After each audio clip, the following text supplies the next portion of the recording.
elections approaching around the corner, and I think that there will be such kind of promises that people will make to lure the voters.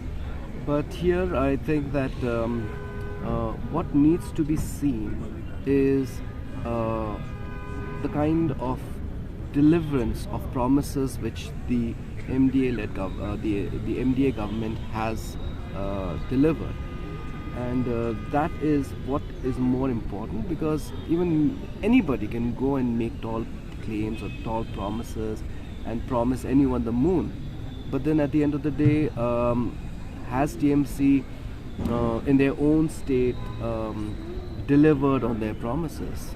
If they have not, then I think that the public of Meghalaya today is so intelligent enough to understand and to see that when they couldn't deliver on their promises in Bengal, how are they going to deliver here? But at the same time, the public of Meghalaya knows that whatever promises our Honorable Chief Minister has made, he has delivered them. And well, it may not be 100%, but to a very, very large extent, our MDA government has delivered on whatever we have promised.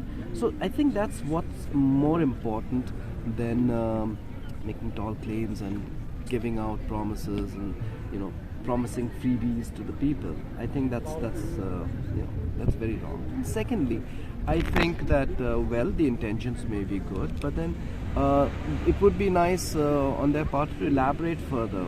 I mean, 1,000 rupees to women. Okay, if that's the case, then why not to the youth? Why have they left out the youth?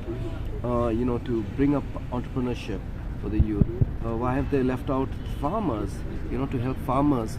So I think being lopsided and one-sided in their election promises also smacks of election playing to the gallery sort of thing. So we should not really give it that kind of importance, and this is just election gimmickry.